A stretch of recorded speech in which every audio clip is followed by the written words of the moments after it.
যারা কাজ করে তাদেরকে নিয়ে আলোচনা সমালোচনা হয়। সেই হিসাবে আমি একজন ক্ষুদ্র মানুষ হিসাবে মানুষের ভালোবাসা পেয়ে একটা নগর গাজীপুর সিটি কর্পোরেশন করার জন্য প্রস্তুতি নিয়েছি। সেটা বিশ্বাস করে আমাকে নগরবাসী ভোট দিয়েছে, আমি মেয়রের দায়িত্ব পালন করেছি। আমার এলাকায় যে উন্নয়নটা দরকার ছিল সেটা আমি কাজটা করেছি। সেই কাজের মূল্যায়নেই পরবর্তীতে আমার মাকেও কিন্তু এখানে মেয়র নির্বাচিত করেছে। মানুষের কাজ করলে, জনগণকে মূল্যায়িত করলে এবং জনগণের পালস বুঝে যদি মানুষের জন্য কল্যাণ কিছু হয় তাহলে মানুষ সেটা প্রতিদান হিসাবে দেয়। সেটা গাজীপুর এবং আমাকে দিয়ে মানুষ সেটা করেছে। সমালোচনা আলোচনা থাকবেই।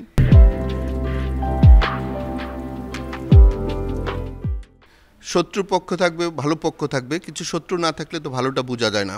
সেই হিসাবে আমার কাজের কিছু শত্রু আছে, তাতে আমার কিছু আসে যায় না। আমি মানুষের জন্য এবং আমার নগরের জন্য করছি, দেশবাসীর জন্য একটা মাইলফলক হিসাবে কাজগুলো শুরু করেছি। সেই হিসাবে সবার কাছে সহযোগিতা চেয়েছি। সমালোচনায় কিছু আসে যায় না, ভালো কাজটা করার উৎসাহ বাড়ে। পুরো দেশে আলোচনার জন্য যখন নির্বাচনটা হয়, বলা হয় বাধার বিন্ধ্যাচল, এক পাহাড় সমুদ্র পরিমাণ বাধা পার হয়ে জাহাঙ্গীর আলমের যখন জাহাঙ্গীর আলমকে কোনো মতেই মেয়র হতে দেওয়া হবে না, সেই সময় জাহাঙ্গীর আলমের মা সামনে আসলেন এবং সেই বাধাটা পেরিয়ে আপনার মা মেয়র হয়েছেন এবং আপনি আপনার মায়ের উপদেষ্টা হয়েছেন। এই যে আপনার একটা জার্নি, দীর্ঘ জার্নি, সেই পথ চলা, এই পথ চলায় আসলে গাজীপুরবাসী কোন কোন পরিবর্তনগুলো দেখে শেষ পর্যন্ত আপনাদেরকেই বাছাই করলেন যে না, এরাই আমাদের নগর পিতা, এরাই আমাদের নগর মাতা হবেন? দীর্ঘ 50 বছরের শাসনের মধ্যে দেখেছে গাজীপুর সিটি কর্পোরেশন মানুষ অবহেলিত ছিল। এখানে নেতৃত্বের একটা শূন্যতা ছিল, অযোগ্যতা ছিল। সেই হিসাবে মানুষের কল্যাণের জন্য মানুষ চায় কাজ, মানুষ চায় মানুষ একটা সম্মান, মানুষ চায় তার স্বাধীনভাবে চলার পথটা তৈরি করা, তার কর্মটা তৈরি করে দেওয়া। সেই জিনিসটা আমি নারী পুরুষ এবং ছোট বড় সবার মধ্যে একটা বন্ধুত্ব সম্পর্ক তৈরি করেছি। মানুষ যেন কাজটা দেখে জনপ্রতিনিধির মাধ্যমে যেন মানুষ সেবাটা পায়, সেই কাজটা শুরু করেছিলাম। মাঝখানে হয়তো বা বাধা পেয়েছি, শত্রুর পক্ষে তারা চেয়েছিল আমার নগর গ্রাস করতে, নগরকে ক্ষতিগ্রস্ত করতে। কিন্তু আমি এবং আমার শহরবাসী এবং সর্বশেষ আমার মা সেখানে ছায়া হিসেবে দাঁড়িয়েছে। মার দোয়া থাকলে, বাবা মার দোয়া থাকলে কোনো সন্তান ওই পিছিয়ে যায় না। সেই হিসাবে মনে করি আমার শহরের উপরে মানুষের আস্থা এবং দোয়া আছে। যেটা আমার একটা গ্রাম ছিল, সেগুলো আমার শত শত গ্রামকে এখন শহরের রূপে আমরা নিয়ে যাচ্ছি। যদিও বাঙ্গা মানুষের ক্ষতিগ্রস্ত হচ্ছে এবং আমাদের এখান থেকে অর্থ লুটপাট হয়েছে, কিছু শাসন ব্যবস্থার মধ্যে ভুল বুঝাবুঝি ছিল, সেইগুলো সব কিছু প্রতিটা ঘাতে পার হয়েই কিন্তু এখানে আসতে হয়েছে। এবং এইখানে আমাদের গাজীপুরে অনেক ভালো মানুষের প্রজেক্ট আছে এবং অনেক অন্যায়েরকারীদেরও প্রজেক্ট আছে। তাদের অনেক সুবিধা না হলে তারা অনেক সময় নিউজ করে, অনেক ধরনের খবর করে এবং পেশি শক্তি তারা প্রয়োগ করে রাষ্ট্র সরকারকে ওইখানে ব্যবহার করতে চায়। কিন্তু আমি একটা জিনিস বলি, মানুষের যখন কল্যাণ আসবে, মানুষের জন্য যখন আপনি কিছু করতে যাবেন, তখন এসব বাধায় কিছু আসে যায় না। সেই জন্য আমার এবং আমার মাকে এখানে লক্ষ লক্ষ মানুষ ভোট দিয়েছে, শহর করার জন্য প্রস্তুতি নিয়েছি। ভবিষ্যতে সামনের দিকে আমরা মাস্টার প্ল্যান তৈরি করে নিয়েছি অলরেডি, যেটা 50 বছর আমাদের গাজীপুরের স্বাধীনের পর একটা মাস্টার প্ল্যান ছিল না। আমার মা জায়দা খাতুন এবং আমি এবং আমার শহরবাসীকে সবাইকে নিয়ে সামনের দিকে এগিয়ে যাওয়ার এবং গ্রামকে শহর করার জন্য, বক্তৃতা নয় বাস্তবায়নের জন্য যেটা করার দরকার সেই কাজটা হাতে নিয়েছি। গাজীপুর সিটি কর্পোরেশনের মানুষ আমার মার আশীর্বাদ এবং দোয়া, মার সার্বিক সহযোগিতায় আমি সন্তান হিসাবে মার সাথে থেকে তার কর্মী হিসাবে শহরবাসীর প্রতি আস্থা এবং ভালোবাসা এবং ভবিষ্যৎ পরিকল্পিত নগরায়ণ করার জন্য একটা স্মার্ট গাজীপুর সিটি কর্পোরেশন বানানোর জন্য কাজটা শুরু করেছি। তার সবার কাছে সার্বিক সহযোগিতা চাই। আপনার যদি তিনটা কাজের কথা বলেন, যে তিনটা কাজ মানুষ সবচেয়ে বেশি উপকার হয়েছে, মানে সর্বোচ্চ দিক দিয়ে আপনি তো অনেকগুলো কাজ করেছেন, যদি বলেন কোন তিনটা কাজের কথা বলবেন গাজীপুরবাসীর জন্য এবং সামনের কোন তিনটা কাজের কথা বলবেন যেগুলো আপনি খুব এই সময়? একটা হচ্ছে আমাদের মাত্র শহরের একটা মেন রোড ছিল, সেগুলো আমি প্রায় 200-250 মতন রাস্তা, প্রায় 850 কিলোমিটার রাস্তা মাননীয় প্রধানমন্ত্রীর সহযোগিতায়, যেগুলো রাস্তা ছিল মাত্র 10 ফিট, সেগুলো আমি 30, 40, 20 এবং 50 ফিট প্রশস্ত করে সেই রাস্তাগুলো করেছি। এগুলো আমাদের জমির দাম যেমন বৃদ্ধি পেয়েছে, ঠিক মানুষের চলাফেরার জন্য সব জায়গা দিয়ে মানুষ বের হতে পারে, এটা যেমন একটা। আরেকটা হচ্ছে আমাদের আইন শৃঙ্খলা যেটা ছিল, অনেক সময় লুটপাট হতো, অন্যায় হতো, পেশি শক্তিরা একজনের আরেকজনে দখল করতো, সেটা থেকে মানুষ অন্তত 80% বা 85% মানুষ সেটা থেকে মুক্ত হয়েছে। এবং আরেকটা জিনিস কাজ করার জন্য তরুণরা যেন আসে সামনের দিকে এগিয়ে, তাদের জন্য আমি একটা আলোর পথ তৈরি করে দিয়েছি, তারা যেন উৎসাহ নিয়ে কাজটা করতে চায়। নতুন প্রজন্মেরা যেন তারা কাজ শিখে এবং পরবর্তীর জন্য তারা কাজটা করতে পারে, সেই কাজগুলো আমি তাদের একটা রোডম্যাপ দিয়েছি। আপনার এলাকা হলো বাংলাদেশের সবচেয়ে রপ্তানিমুখী এলাকা, যেন সবচেয়ে উৎপাদন হয়।